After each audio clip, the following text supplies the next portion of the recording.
Selamat pagi Bu Setia dan teman-teman. Hari ini kami kelompok 6 akan mempresentasikan chapter 12, Leadership, Power, and Influence. Perkenalkan, kelompok kami ada Cecilia, Erika, Centriani, dan Lisa. Pertama-tama saya Cecilia yang akan mempresentasikan.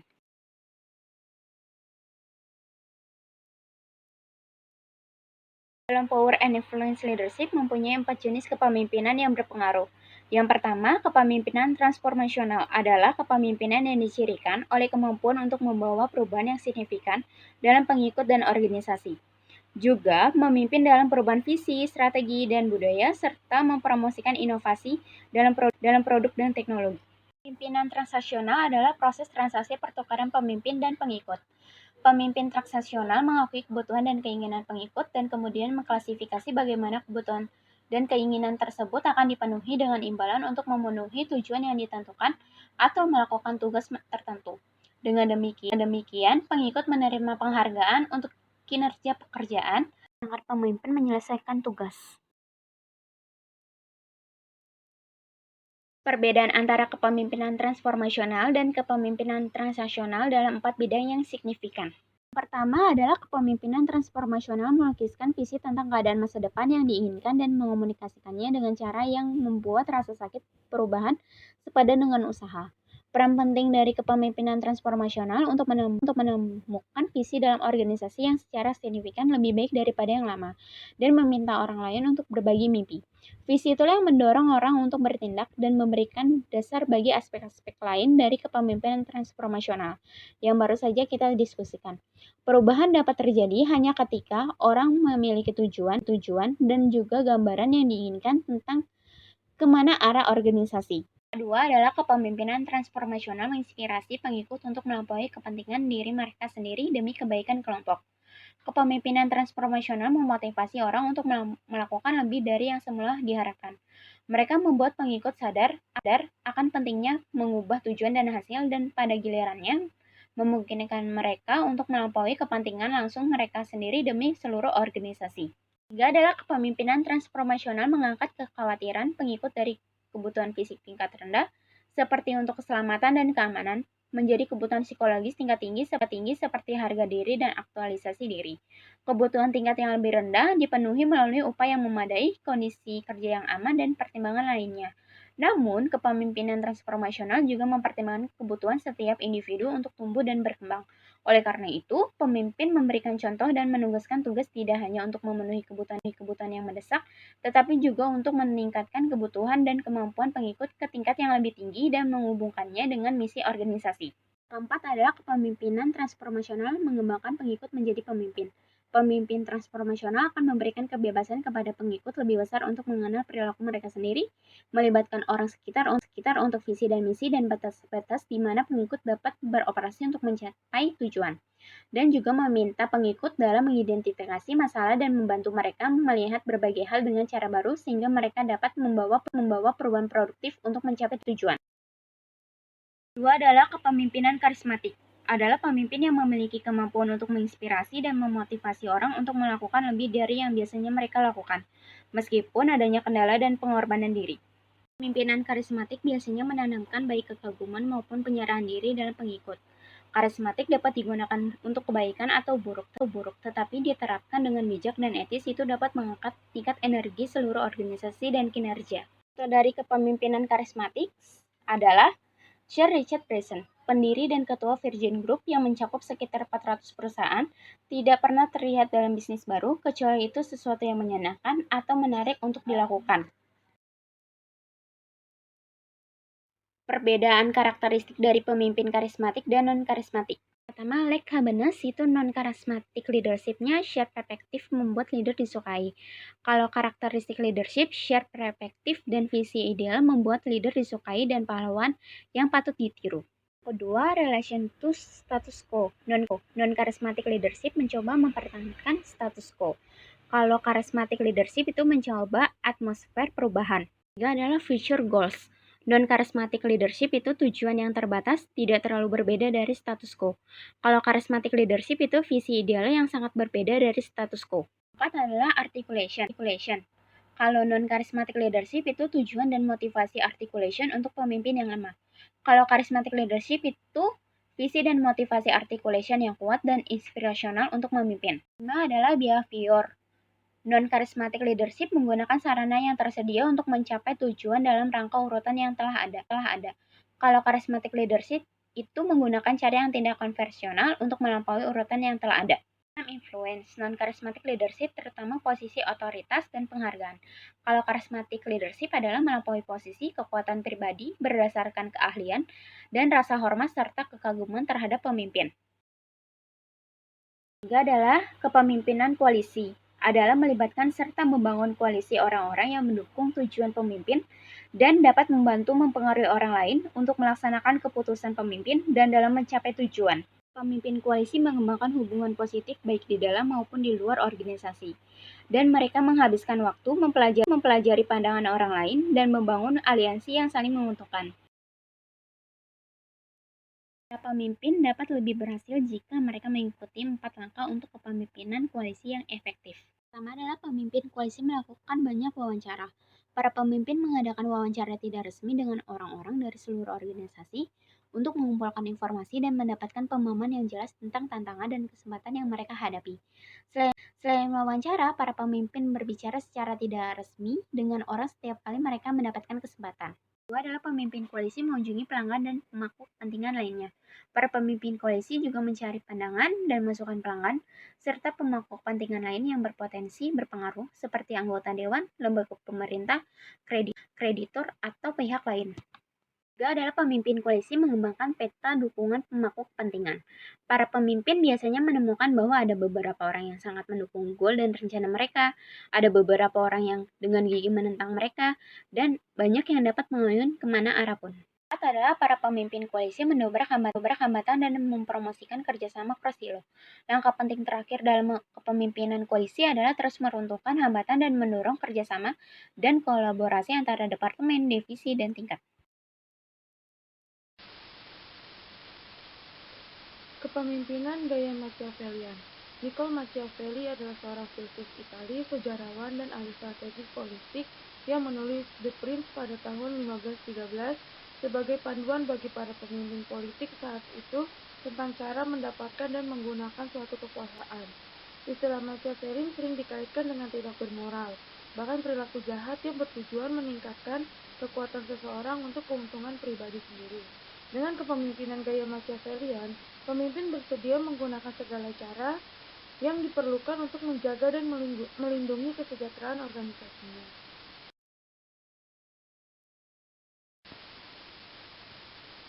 Nah, di sini ada beberapa karakteristik pemimpin gaya Machiavellian meliputi yang berikut.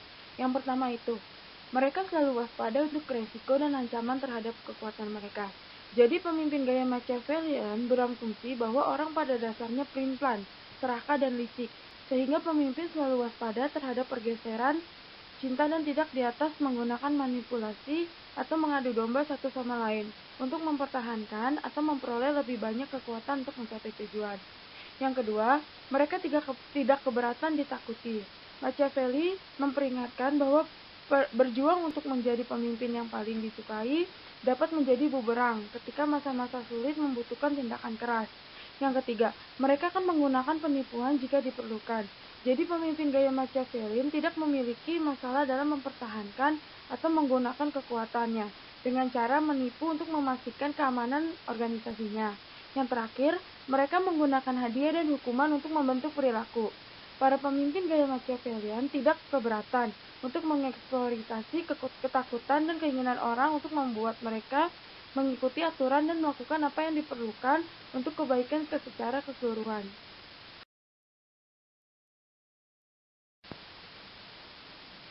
Menggunakan kekuatan keras versus lembut.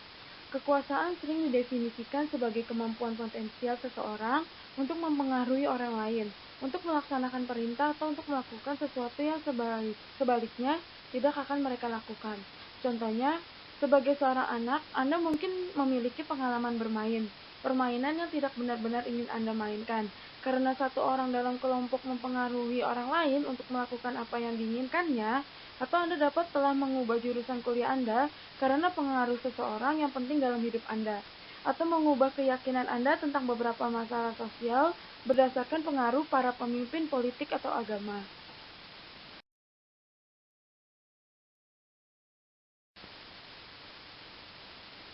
Di sini ada jenis-jenis kekuasaan tertentu.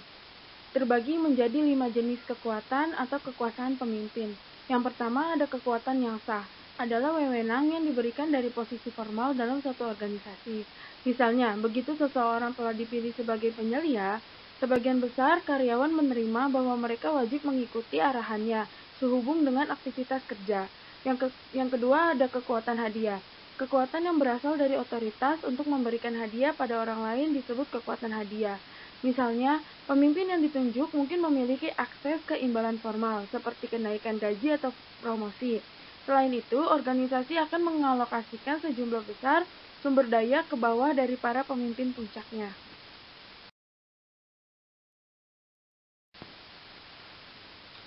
Yang ketiga ada kekuatan koresif. Kebalikan dari kekuatan hadiah adalah kekuatan koresif.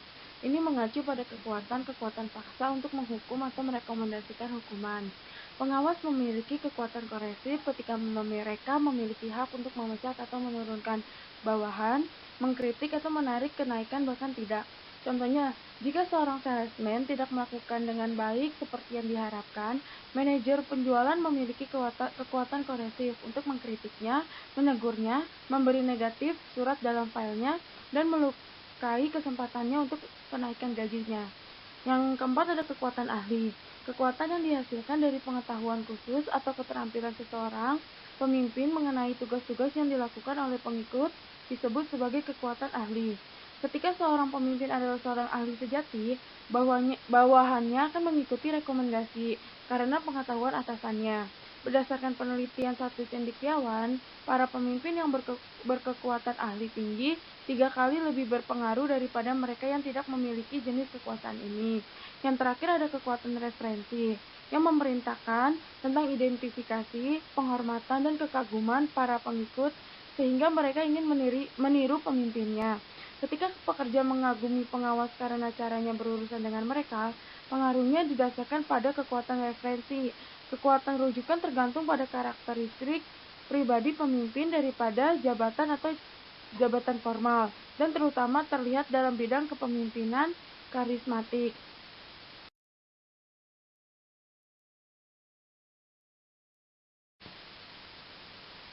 Respon pengikut terhadap penggunaan kekuasaan.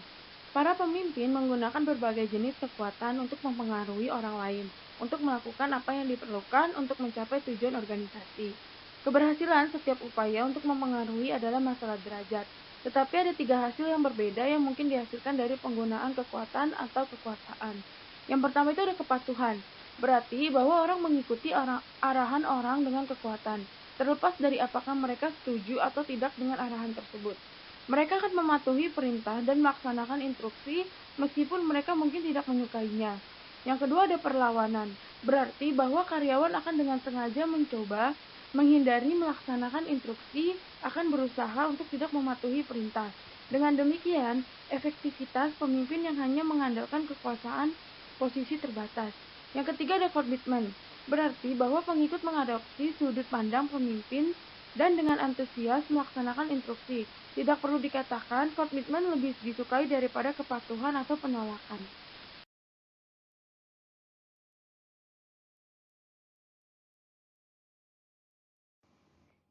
Increase power through political activities.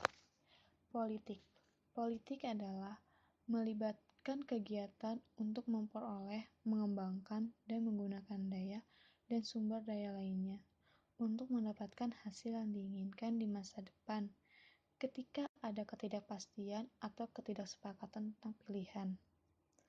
Para pemimpin yang terampil secara politik berusaha untuk memahami sudut pandang, kebutuhan, keinginan, dan tujuan orang lain, dan menggunakan pemahaman mereka untuk mematuhi orang untuk bertindak dengan cara yang membantu pemimpin mencapai tujuan untuk tim atau organisasi. Leader from our preference. Penggunaan kekuasaan dan politik yang tepat untuk menyelesaikan untuk menyelesaikan sesuatu dalam suatu organisasi. Nah, leader forms itu adalah sebuah perspektif dari seorang pemimpin yang memandang sebuah dunia itu dapat mempengaruhi bagaimana seorang pemimpin dapat berinteraksi dengan pengikutnya, membuat keputusan, dan menjalankan sebuah kekuasaan.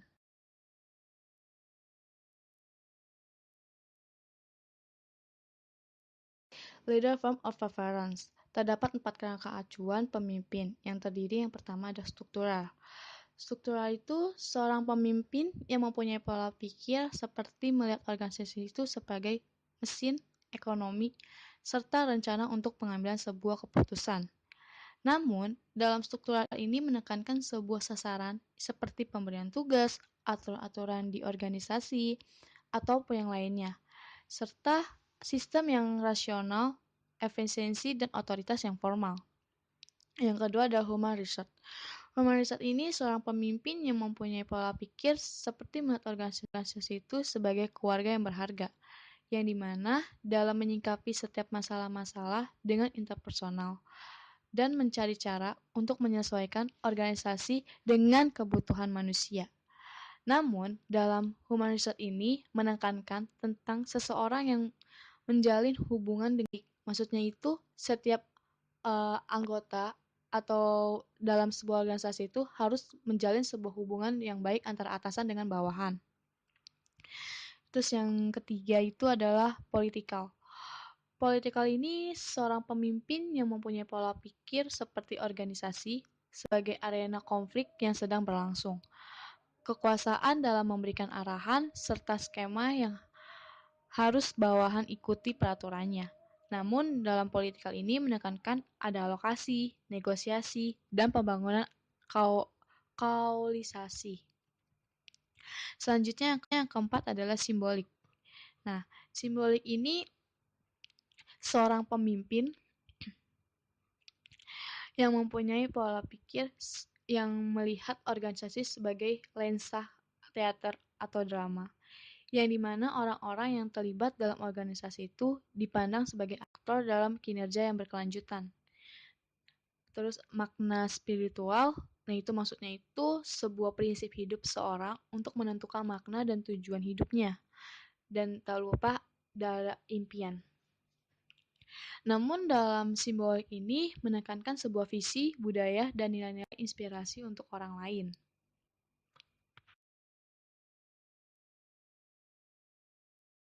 Selanjutnya, political tactic for ascending leader influence. Kekuatan seorang pemimpin tidak berguna kecuali jika diterapkan untuk mempengaruhi orang lain untuk mengimplementasikan keputusan, memfasilitasi perubahan, dan mencapai tujuan yang membutuhkan keterampilan dan kemauan. Nah, berikut 6 prinsip untuk menegaskan pengaruh pemimpin. Nah, yang pertama itu daya penarik terhadap sebuah visi atau tujuan yang lebih tinggi. Maksudnya itu, salah satu cara yang efektif untuk menarik orang untuk memiliki perilaku yang baru atau membuat perubahan yang signifikan dengan menyusun sebuah permintaan dengan cara menekankan visi atau tujuan yang lebih tinggi dari perubahan. Yang kedua, menggunakan persuasi rasional. Taktik dalam mempengaruhi harus menggunakan persuasi rasional, yang berarti menggunakan fakta, data, dan pendapat yang logis untuk meyakinkan orang lain bahwa ide atau permintaan yang diajukan adalah cara yang terbaik untuk menyelesaikan tugas atau mencapai tujuan yang diinginkan. Yang ketiga, membantu orang-orang untuk menyukai Anda. Kita semua tahu lebih mudah untuk mengatakan yes kepada seseorang yang kita suka daripada seseorang yang kita tidak suka. Nah, di sini ketika seorang pemimpin menunjukkan kepeduliannya kepada orang lain, menunjukkan kepercayaan dan rasa hormat, serta memperlakukan orang lain dengan adil, namun orang lain itu cenderung ingin membantu dan memberikan dukungan kepada si pemimpin itu dengan cara melakukan apa yang dia minta. Jadi ada timbal baliknya. Nah, terus yang keempat, bergantung pada aturan timbal balik. Cara utama untuk mengubah kekuasaan menjadi pengaruh adalah berbagai apa yang kita punya. Contohnya itu, kayak berbagi waktu, sumber daya, layanan, atau bantuan emosional. Nah, banyak peneliti yang menunjukkan bahwa kebanyakan orang merasakan kewajiban untuk memberikan sesuatu kembali sebagai imbalan atas bantuan orang lain untuk mereka. Yang kelima, mengembangkan komunikasi. Timbal balik juga memainkan peran penting dalam mengembangkan jaringan sekutu atau komunikasi. Orang yang dapat membantu pemimpin mencapai tujuannya. Pemimpin dapat mempengaruhi orang lain dengan meluangkan waktu untuk berbicara dengan bawahannya, serta pemimpin lain di luar pertemuan formal untuk memahami kebutuhan dan kepribadian mereka, serta menjelaskan masalah dan menjelaskan sudut dari pandang seorang pemimpin. Dan yang terakhir, yang keenam, tanyakan apa yang Anda inginkan. Para pemimpin dapat menggunakan keberanian mereka untuk bersikap tegas, mengatakan apa yang mereka yakini, bahwa memujuk orang lain. Contohnya itu, proposal eksplisit dapat diterima hanya karena orang lain tidak memiliki yang lebih baik alternatifnya. Namun, proposal eksplisit juga untuk perubahan atau untuk alternatif keputusan yang spesifik akan lebih sering menerima perlakuan yang menguntungkan ketika opsi lain yang kurang didefinisikan dengan baik.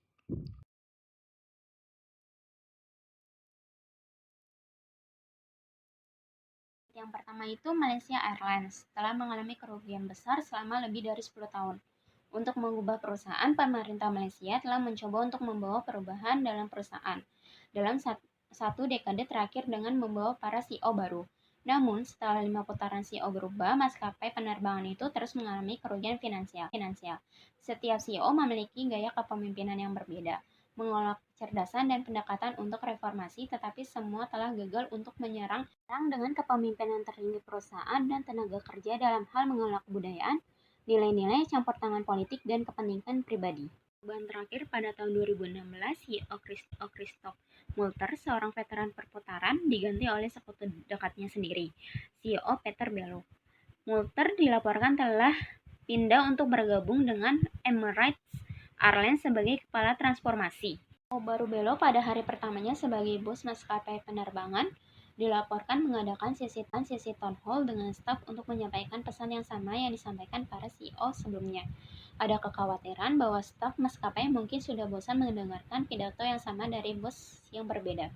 Masih harus dilihat apakah Bellew mampu membangun koalisi yang ia butuhkan dalam kepemimpinan dan tenaga kerja untuk menciptakan organisasi yang stabil dengan visi dan misi bersama yang jelas yang akan membantunya memimpin keluar dari badai saat ini dan memasuk fase baru probabilitas dan pertumbuhan.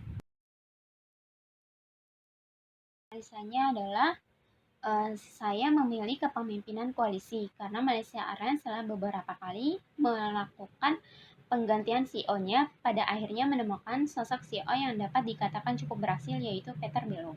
Sebelumnya, kondisi keuangan Malaysia Airlines selalu membukukan kerugian selama 10 tahun belakangan.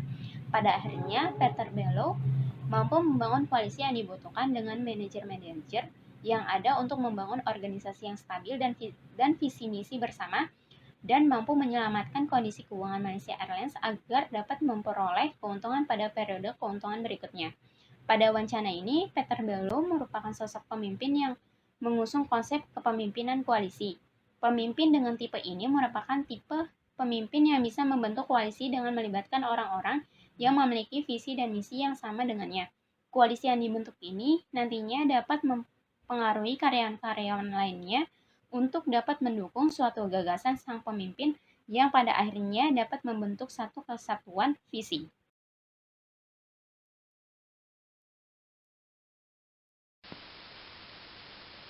Di sini ada Indelit Lotte dari Korea Selatan di halaman 400. Lotte adalah salah satu dari 5 konglomerat yang dikelola keluarga terbesar di Korea Selatan. Skandal seputar Lotte telah dicirikan sebagai kisah korupsi, saingan, dan kekuasaan Machiavellian yang dimainkan. Korban terakhir pada tahun 2016 adalah wakil ketua. Lee In-woo, 69 tahun, yang tampaknya bunuh diri di jalur pendakian di pinggiran Seoul. Dia akan diinterogasi oleh pejabat pemerintah anti korupsi tentang praktik korupsi oleh eksekutif pemerintahannya. Kami telah melihat bencana serupa di kolong lain, kata seorang analis bisnis dan penulis sebuah buku mendatang tentang Samsung yang bernama Geoffrey Sain. Sejumlah besar dari mereka dijalankan oleh para penjahat terpidana yang dihukum sangat diperlukan bagi negara, sehingga mereka akan mendapatkan pengampunan presiden. Karenanya itu disebut Korea diskon. Apa yang disebut diskon Korea mengacu pada kurangnya budaya tata kelola perusahaan yang kuat di Korea Selatan, yang memungkinkan para pemimpin dinasti untuk memindahkan uang perusahaan sesuka hati dan menghasilkan harga diskon yang perlu dibayar oleh investor untuk membeli barang ke perusahaan. Lotte unik di antara konglomerat Korea Selatan karena akarnya dapat ditelusuri ke Jepang.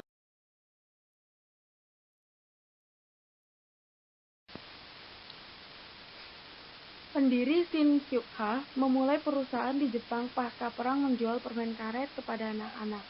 Namun betapapun dosanya, Lotte terlalu besar untuk gagal, kata David Joseph Wolodarsko, seorang jurnalis. Dalam jangka panjang, saya pikir Lotte akan beroperasi seperti biasa, kata Daniel Tuchor, mantan jurnalis untuk The Economist. Nah, menurut saya atau analisis saya di sini, Lotte adalah perusahaan yang sangat besar, tetapi memiliki pemimpin yang mempunyai sifat ingin mensejahterakan dirinya sendiri dan bergaya Machiavellian dalam memimpin perusahaannya tersebut, sehingga karyawannya sendiri yang akan dijadikan kambing hitam atas keserakahan para eksekutif pimpinannya. Dan hukuman di negaranya juga sangat tidak efisien, karena para pidana yang telah melakukan korupsi bisa tetap menjalankan bisnisnya karena mendapatkan dukungan dari presidennya sendiri.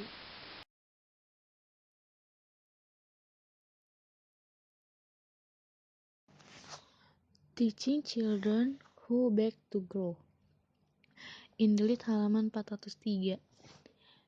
Mengajar anak-anak yang berkembang di India yang berusia 28 tahun memiliki visi membantu anak-anak yang menjadi pengemis jalanan untuk mencari nafkah di luar jam sekolah. Pendidikan adalah kunci untuk perkembangan anak, dan banyak dari anak-anak dapat dengan mudah keluar dari sistem sekolah jika tidak ada kelas yang ingin mereka hadiri. Art merasa bahwa sebagai seorang guru memiliki tugas untuk membantu anak-anak itu mencapai sekolah dan belajar beberapa hal sehingga mereka dapat menjadi manusia yang lebih baik dan mengubah cara hidup mereka. Signa Scala adalah sekolah komunikasi yang dikelola oleh sukarelawan yang beroperasional di luar kontainer pengiriman. Pekerjaan saya di Signa Scala sangat berbeda dari pekerjaan biasanya. Di sini, mereka bekerja dengan anak-anak yang telah menghabiskan seluruh hari mereka di jalan-jalan. Begitu lama dan sampai sekarang. Mereka mengemis, menjual barang-barang, dan hidup dengan bebas tanggung jawab dari usia yang sangat muda. Tetapi setelah berbicara dengan mereka dan orang tua mereka, kami menyadari bahwa anak-anak memiliki potensi untuk belajar banyak, katanya. Menyiapkan anak-anak ke sekolah, Art dan rekan-rekannya akan memastikan bahwa anak-anak mandi, menyisir rambut mereka, dan berganti menjadi seragam bersih sebelum mereka memasuki kelas. Anak-anak akan memulai pembelajaran mereka dengan menyanyikan lagu kebangsaan dan doa, serta diikuti oleh segmen bercerita.